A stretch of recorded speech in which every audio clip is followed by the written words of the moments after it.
പ്രധാനമന്ത്രി നരേന്ദ്രമോദി അയോധ്യ ക്ഷേത്രത്തിന്റെ മുകളിൽ കാവിക്കൊടി ഉയർത്തിയ അതേ സമയം ഇവിടെ രാജ്യത്തെ വിവിധ സംസ്ഥാനങ്ങളിൽ കമ്മ്യൂണിസ്റ്റ് മാവോയിസ്റ്റുകൾ ആയുധം താഴെ വെച്ച് കീഴടങ്ങുകയാണ്. ഇനി എന്ത് കണ്ടിട്ട് എന്തിൻ്റെ നേട്ടത്തിൽ കേരളത്തിലെ കമ്മ്യൂണിസ്റ്റുകൾ ഞെളിഞ്ഞു നടക്കുമെന്ന് ഒന്ന് കാണണം.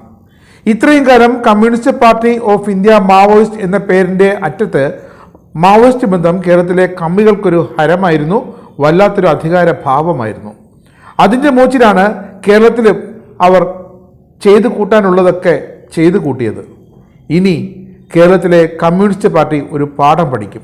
കാരണം അവരുടെ സുരക്ഷയ്ക്ക് ഇനി communist party of India Maoist ഉണ്ടാകില്ല. അവരെല്ലാം ആയുധം വെച്ച് രാജ്യത്തെ സുരക്ഷാ സേനകൾക്ക് മുന്നിൽ കീഴടങ്ങുകയാണ്. ജാർഖണ്ഡിലും ഛത്തീസ്ഗഡിലുമൊക്കെ അവരെ തുരത്തി മുട്ടുകുത്തിച്ച ബുദ്ധി നമ്മുടെ ആഭ്യന്തരമന്ത്രി അമിത്ഷായുടെ തന്നെയാണ്. അമിത്ഷാ രാജ്യത്തിന് ഒരു ഉറപ്പും ഒരു സമയപരിധി നൽകിയിരുന്നു രാജ്യത്തെ മാവോയിസ്റ്റ് തീവ്രവാദം പൂർണ്ണമായും അവസാനിപ്പിക്കാൻ. അതും യാഥാർത്ഥ്യമായിരിക്കുന്നു.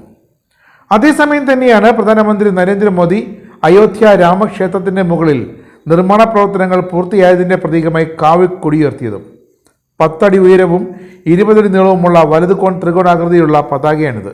പതാകയിൽ ശ്രീരാമൻ്റെ തേജസ്വിനെയും ധീരതയും പ്രതിനിധീകരിക്കുന്ന തിളക്കമുള്ള സൂര്യൻ്റെ ചിത്രമുണ്ട്. അതോടൊപ്പം ഓം എന്ന പുണ്യചിഹ്നവും കോവിദാര വൃക്ഷത്തിൻ്റെ ചിത്രവും ഉണ്ട്. മാവോയിസ്റ്റ് ഗ്രൂപ്പുകൾ സായുധ പോരാട്ടം താൽക്കാലികമായി അവസാനിപ്പിക്കാനാണ് ഇപ്പോൾ തീരുമാനിച്ചിരിക്കുന്നത്.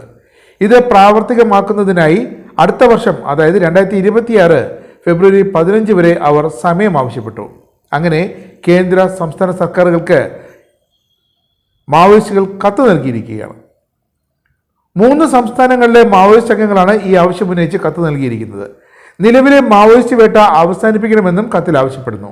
സ്പെഷ്യൽ സോണൽ കമ്മിറ്റി വക്താവ് അനന്താണ് കത്തിൽ ഒപ്പുവെച്ച് കേന്ദ്ര സംസ്ഥാന സർക്കാരുകൾക്ക് നൽകിയത്. അപ്പോൾ അമിത്ഷായുടെ നേതൃത്വത്തിൽ കേന്ദ്ര സുരക്ഷാ സേനകൾ മാവോയിസ്റ്റ് വിരുദ്ധ സേനകൾ നടത്തി വന്നിരുന്ന മാവോയിസ്റ്റ് വേട്ടയിൽ അവർ വശം കെട്ടിരിക്കുന്നു. അതുതന്നെയാണ് ഈ വെടിനിർത്തലിനും ആയുധം വെച്ച് കീഴടങ്ങലിനും പിന്നിലുള്ളത്. Communist party of India Maoist അംഗങ്ങളാണ് കീഴടങ്ങാൻ സമയം ആവശ്യപ്പെട്ടത്. ഇപ്പോൾ കേന്ദ്ര സർക്കാരിനും മഹാരാഷ്ട്ര മുഖ്യമന്ത്രി ദേവേന്ദ്ര ഫട്നാവിസ്, ഛത്തീസ്ഗഡ് മുഖ്യമന്ത്രി വിഷ്ണു ഡി യോസായ്, മധ്യപ്രദേശ് മുഖ്യമന്ത്രി മോഹൻ യാദവ് എന്നിവർക്കാണ് ഇവർ കത്ത് നൽകിയിരിക്കുന്നത്. അതായത് മഹാരാഷ്ട്ര, ഛത്തീസ്ഗഡ്, മധ്യപ്രദേശ് സംസ്ഥാനങ്ങളിൽ നിന്നും മാവോയിസ്റ്റുകൾ പൂർണ്ണമായും ഇനി പ്രവർത്തനമുണ്ടാകില്ല, തങ്ങളുടെ ശല്യം ഒഴിവാകുന്നു, ഫെബ്രുവരി പകുതി വരെ സമയം നൽകണമെന്നാണ് മാവോയിസ്റ്റുകൾ ഈ സംസ്ഥാനങ്ങളോട് ആവശ്യപ്പെട്ടിരിക്കുന്നത്. അതുവരെ ഞങ്ങളെ വേട്ടയാടരുതേ എന്നൊരു അപേക്ഷയും ആ കത്തിലുണ്ട്. നക്സലിസം അവസാനിപ്പിക്കണമെന്ന കേന്ദ്ര ആഭ്യന്തരമന്ത്രി അമിത്ഷായുടെ നിർദ്ദേശത്തിന് പിന്നാലെയാണ് മാവോയിസ്റ്റുകളുടെ ഈ ആവശ്യം. സായുധ പ്രവർത്തനം താൽക്കാലികമായി അവസാനിപ്പിക്കാനുള്ള party central committee and polit bureau അംഗം സോനുവിന്റെ തീരുമാനത്തിന് അംഗീകാരം നൽകിയതായി കത്തിൽ പറയുന്നുണ്ട്. രാജ്യത്തെയും ലോകത്തെയും സാഹചര്യങ്ങൾ മാറുന്ന പശ്ചാത്തലത്തിലാണ് ആയുധങ്ങൾ ഉപേക്ഷിക്കാനുള്ള തീരുമാനമെന്നും പാർട്ടിയെ സംരക്ഷിക്കാനുള്ള മികച്ച മാർഗമായി ഇതിനെ കാണുന്നുവെന്നും കത്ത് വിശദമാക്കുന്നു.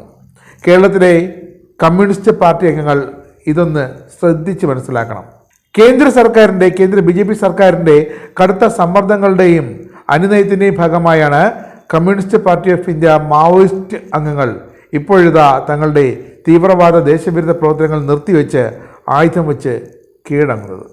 പലയിടങ്ങളിലായുള്ള മാവോയിസ്റ്റുകൾക്ക് കീഴടങ്ങൽ സന്ദേശം എത്തിച്ച് അവരെ ബോധ്യപ്പെടുത്താനാണ് ഈ ഫെബ്രുവരി പകുതി വരെ സമയം ആവശ്യപ്പെടുന്നതെന്നും കത്തിലുണ്ട്. കഴിഞ്ഞ ഒക്ടോബറിലാണ് പാർട്ടിയുടെ പോളിറ്റ് ബ്യൂറോ അംഗമായ സോനു മഹാരാഷ്ട്രയിൽ കീഴടങ്ങിയത്. തെലങ്കാന, മധ്യപ്രദേശ്, ഛത്തീസ്ഗഡ്, മഹാരാഷ്ട്ര എന്നിവിടങ്ങളിൽ നിരവധി മാവോയിസ്റ്റുകൾ ആയുധം വെച്ച് കീഴടങ്ങിയതിന് പിന്നാലെയായിരുന്നു ഈ സംഭവം.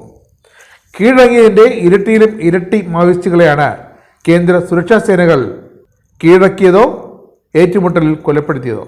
ഇതിൻ്റെയൊക്കെ പശ്ചാത്തലത്തിലാണ് ഇനിയും ഒരു ഏറ്റുമുട്ടൽ ഉണ്ടാകരുത്, തങ്ങളുടെ ജീവൻ വെടിയാൻ തങ്ങൾക്ക് ആഗ്രഹമില്ല എന്ന് ചൂണ്ടിക്കാട്ടി communist party of India Maoist പ്രവർത്തകർ ഇപ്പോഴിതാ ഈ 3 സംസ്ഥാനങ്ങളിൽ കീഴടങ്ങാനെ കത്ത് നൽകിയിരിക്കുന്നത്.